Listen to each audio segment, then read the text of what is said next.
Why do I reject Jesus as Messiah? Honestly, I'll give you the basic answer. He didn't fulfill the prophecies that Messiah is supposed to be when they're alive. The Messiah is not supposed to die. The Messiah is supposed to keep the Torah and all its things. Jesus broke the Sabbath. Said you no longer have to do it. You're not allowed to change the Torah. Jesus did that. What else? Oh yeah.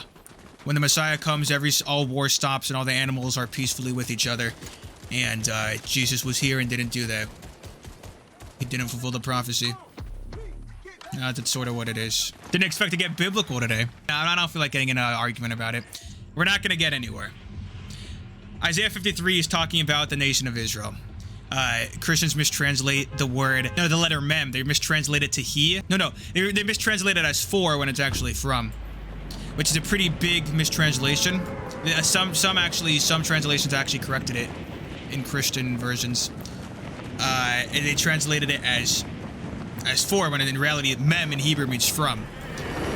Right? Not for the sins, for your sins, from the sins from the nation of Israel. That's a Jewish perspective. I'm not here to argue with it about it. I'm just telling you their perspective or whatever. It's a pretty big thing, by the way. One letter, one prefix that is translated differently in Christianity. Like, that's the basis of the religion, you know? But why am I a big target already? That's anti-Semitic, bro. I don't know everything, but I know that stuff. Christians they throw Isaiah 53 at you spontaneously, like they call it. They say that Jews call it the forbidden chapter, which is just a lie. I don't know who made that up. We literally read it and learn it. Like, we can't argue about two different translations.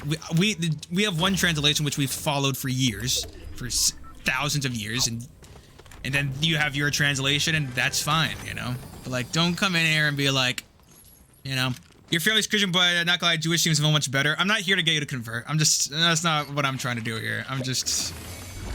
Jews are trying to get people to convert, but when people question us, we're gonna answer it. I mean, it's pretty, you know, that's how it is. I'm not arguing with you, bro. I'm not doing it. I'm not doing it. Did you know? I told you my answers, bro. Like, at this point, just stop bothering me. I mean, it's pretty simple. I'll tell you this, it's not how you're gonna get me to convert to Christianity. That's not it's gonna work. You mean you never had the urge to tap on someone's shoulder in the parking lot and ask, have you found Moses? No, not really. Once again, bro, like, I appreciate your enthusiasm in the topic. It's good that you have something to, you know, to discuss about and to feel fulfilled with, and that's great. But yeah, I'm not gonna yap about it anymore. Sorry. I'm trying to play Fortnite battle royale. Jews haven't done missionary since the 4th century, unless count Orthodox approaching other. Exactly, yeah, it's Jews approaching other Jews. Out of pure curiosity, since Jewish people don't believe Jesus was a Messiah, then what do you guys believe he was? Jesus was a Jewish guy who was a genius. He was smart. He lived a Jewish life, and then he rebelled one day and wanted to start his own religion. And then the Jews said, "What?" You see, what you have to understand in the context of that time period was that everyone was starting religions back then. That time period, you could name at least 30 different people okay, maybe that's an exaggeration. At least 5 that were starting religions during that time period. He was one of them, right? And they reported him to the Romans, and because it was illegal to do that, to start new religions under the Roman Empire. And then yeah, and then they killed him. Back then they killed people by pinning them on the cross. And then it became the logo.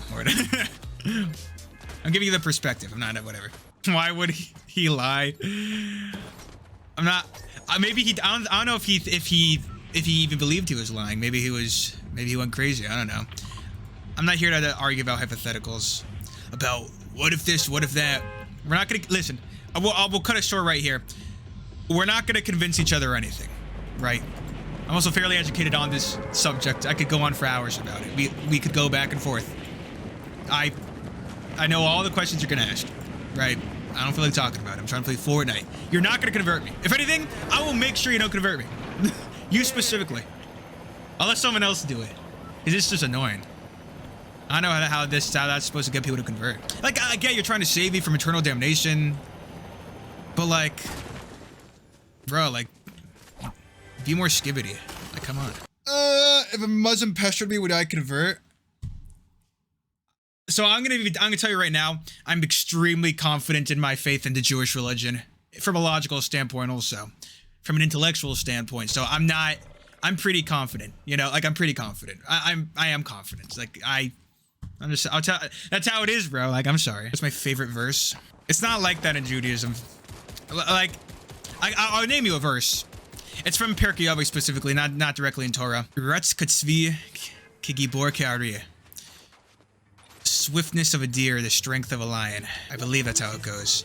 But like Christianity, like a lot of people, like they have their verse, but like no one's really doing that in Judaism. Like we just learn everything. We don't like I don't know. Maybe you also learn everything. I don't know. But yeah, we don't like quote things like, and the bravery of the man was like Psalms, whatever. I've learned it, but like I don't know. We don't like find one and put in our bio usually. It's just we just learn stuff. Like I don't know.